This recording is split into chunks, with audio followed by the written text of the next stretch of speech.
So in this video, we're going to be doing the question 1 of the 2013 step 2. So this is a question which is about lines and coordinate geometry and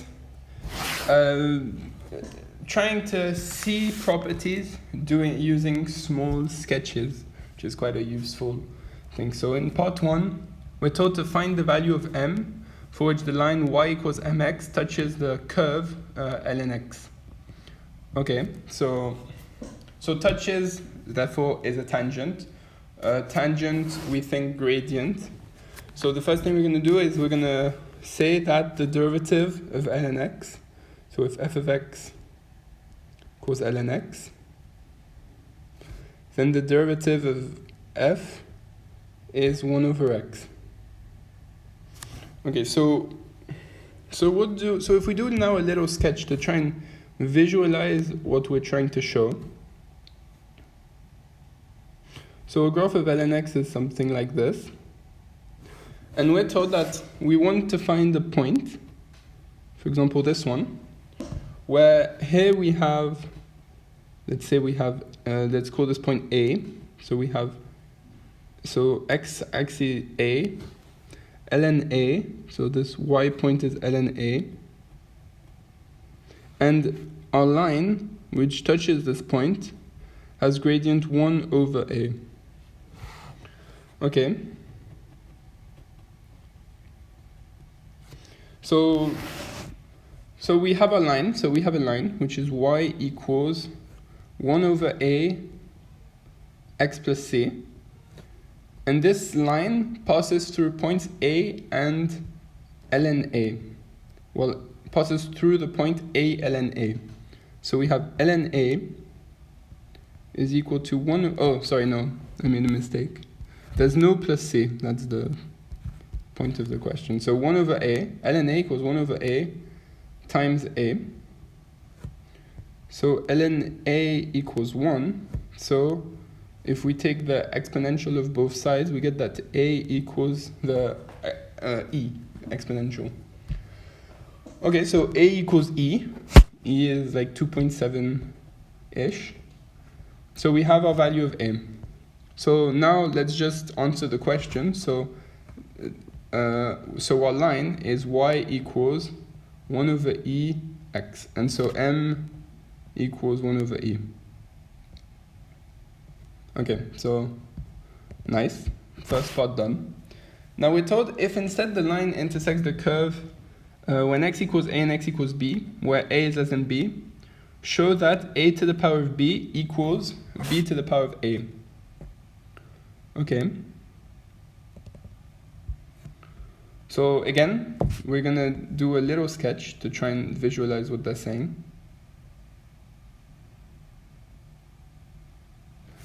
So we have a line which goes through the origin and it intersects in 2 points. So firstly, it's worth noting that if our line has a negative gradient, it will only intersect in 1 point, right? And so we're not actually interested in when it has a negative gradient.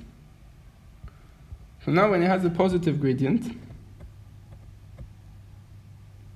it will intersect in 2 points like this. And let's try and figure out these points. So here we have the point A ln A. Okay, and we have the point B ln B. Okay, now, and we have the point 0, 0. So if we just look at 0, 0 and A ln A, we know that the gradient of our line is rise over run, so it's ln A over A. So we have y equals ln A over A x. And we see that this is enough of an equation for A ln A and 0, 0 to be on our line, because when x equals A, we have y equals ln A, and when x equals 0, we have y equals 0. And so now we know that this point also passes through the point B ln B. So we also have ln B equals ln A over A times B. So we have A ln B equals B ln A.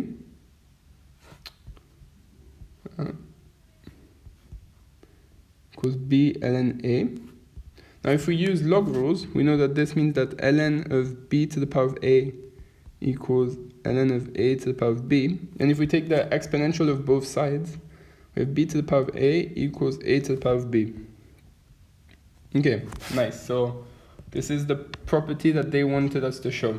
Now, the next part is they want to show that by means of a sketch that E is in between A and B.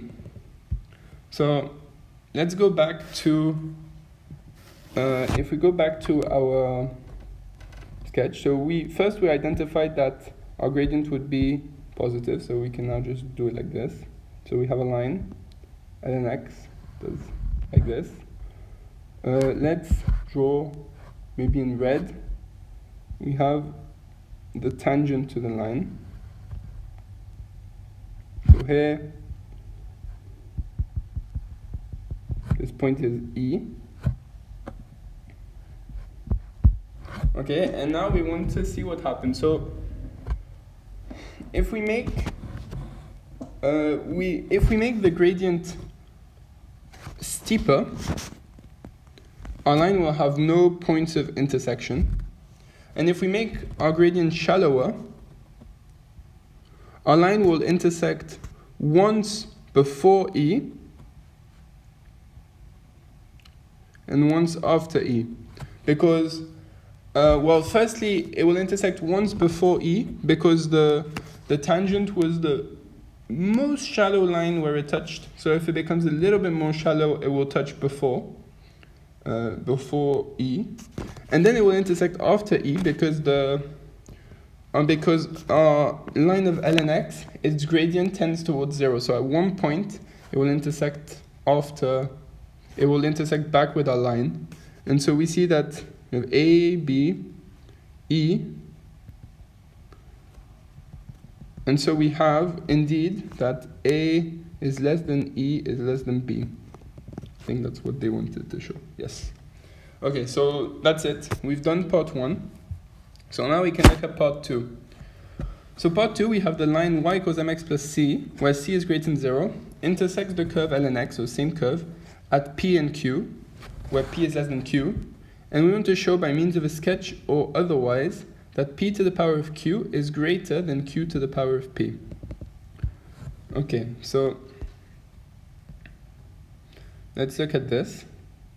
So we have, make a sketch, on line of ln x, we have a point C, which is greater than 0, and we have a line through C that intersects at P, so this point is P ln P,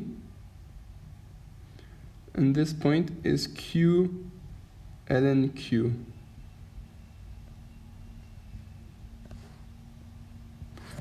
Okay, so we're going to form the equation of our line. This is what we're going to do. So let's look at just the point, because this is 0C. Let's look at the point 0C and P ln P. So if we do rise over run, we get that y equals, so the gradient is ln P minus C. Now firstly, we know that, I think maybe they say it.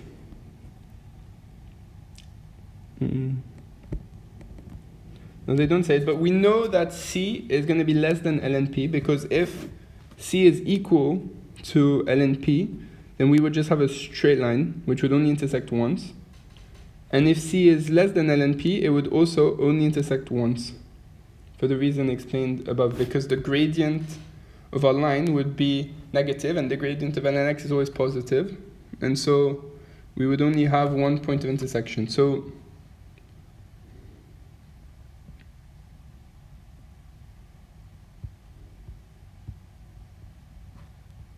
it's worth noting that ln P is higher than P.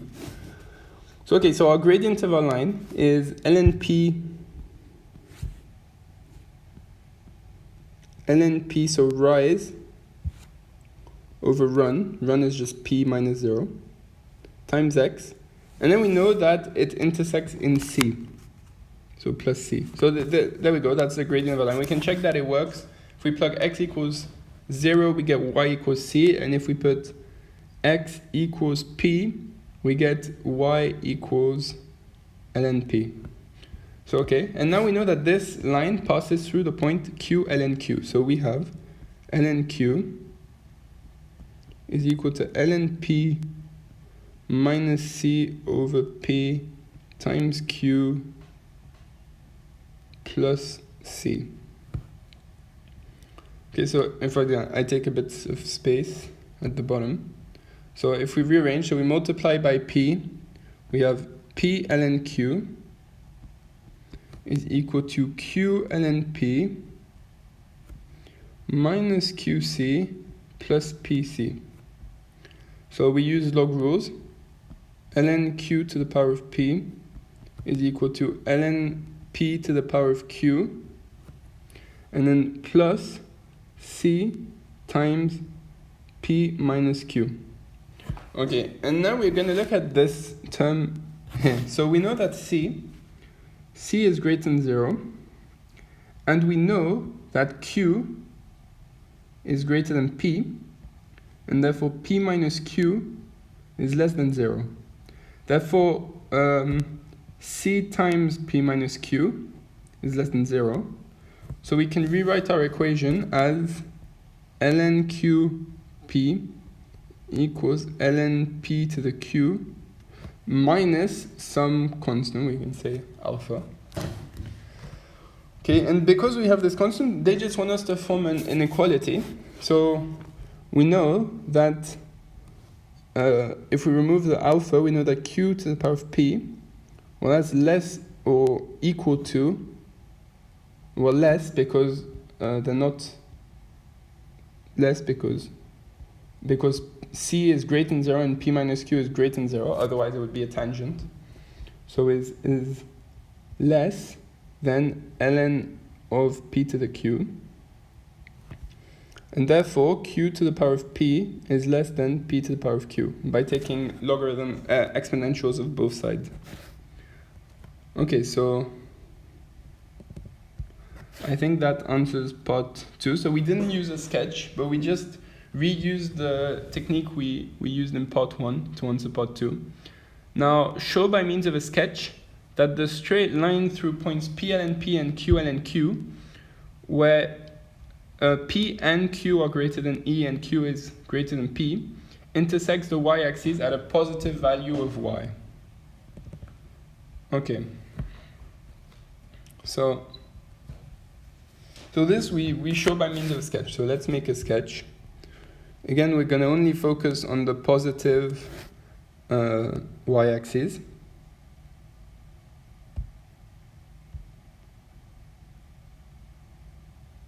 Okay, let's say that if we draw an approximate tangent,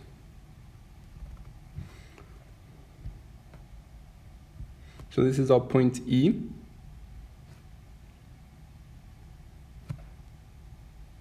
We're told that P is less than Q and they're both greater than E. So,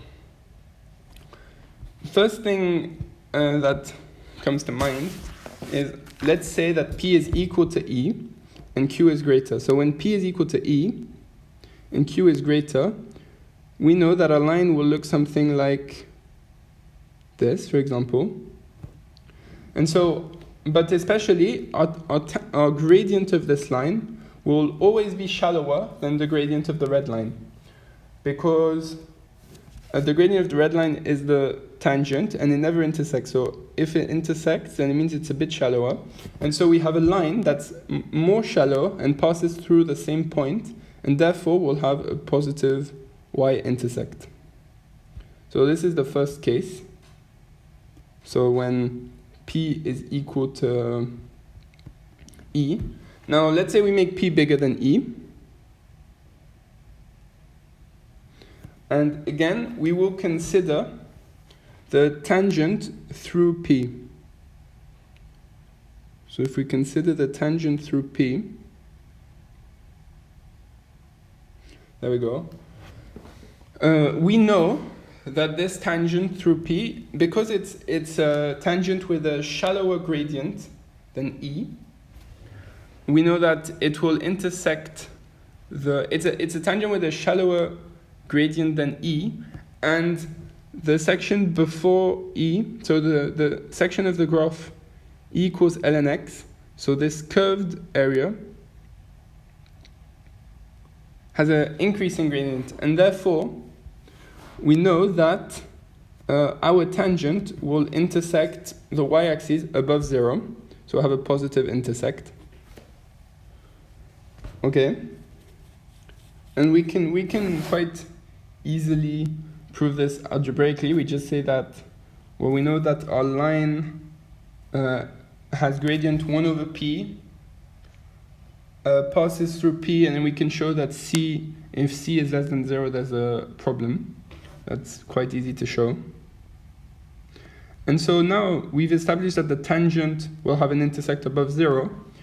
And so if we have a second point of intersection, so if it's not a tangent, we know that this line here has a shallower gradient than our tangent for the same reason as before. And so we'll intersect in a higher point, and therefore we'll also have a positive intersect. So there you go, that's a proof by sketch that if P and Q are greater than E, and Q is greater than P, then our line has a positive intersect.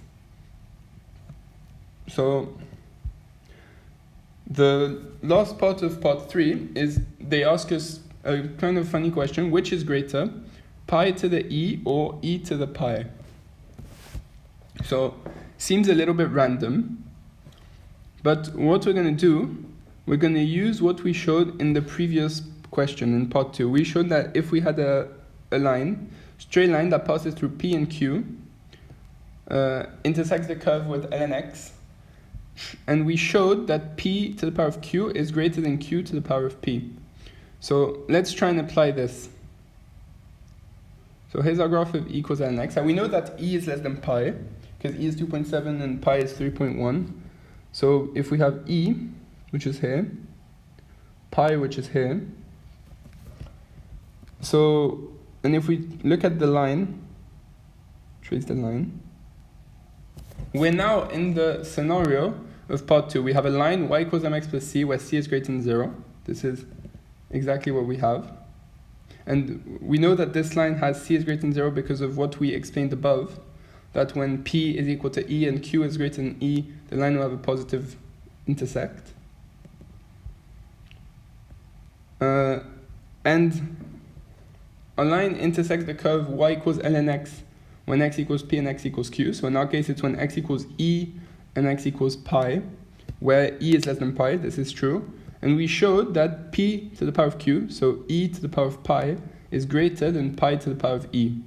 So this is a direct conclusion from what we showed previously. So there we go. That's part 3 answered. We just had to use exactly what we showed in part 2 to use part 3. So now in part 4, show using a sketch or otherwise that if q is greater than p is greater than 0, and ln q minus ln p divided by q minus p is equal to e to the power of minus 1, then show that q to the power of p is greater than p to the power of q.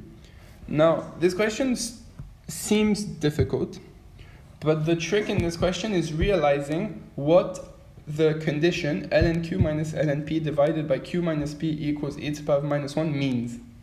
What does this mean? So if we go back to part 1 of our question, if we go back to part 1 of our question, we showed that ln x, we showed that the line passing through 0, which is tangent to ln x, had gradient 1 over e, which is equal, well, to e to the minus 1. Now, that condition is ln q minus ln p divided by q minus p is equal to e to the minus 1. Now let's say we had a line that passes through points p ln p and q ln q. So if we have a line that passes through points P, ln P, and Q, ln Q, where Q is greater than P, then if we wanted to calculate the gradient of this line, we would do rise. So ln Q minus ln P, rise, over run, Q minus P. And so we see that the line which passes through points P ln P and Q ln Q has gradient ln Q minus ln P over Q minus P, which is exactly the left term of this condition. And the gradient equal to e to the minus 1. So gradient equal to this tangent. So what does this mean? This means that we're considering a line which has gradient equal to this tangent, so it's parallel, and intersects the curve ln x in 2 points. So, okay, so what if this line has a positive intercept? So it looks something like this. And clearly it will never intersect ln x because when the intercept was 0, when the y-intercept was 0, it was just a tangent. So we know that our line will have to have a negative intercept and will look something like this.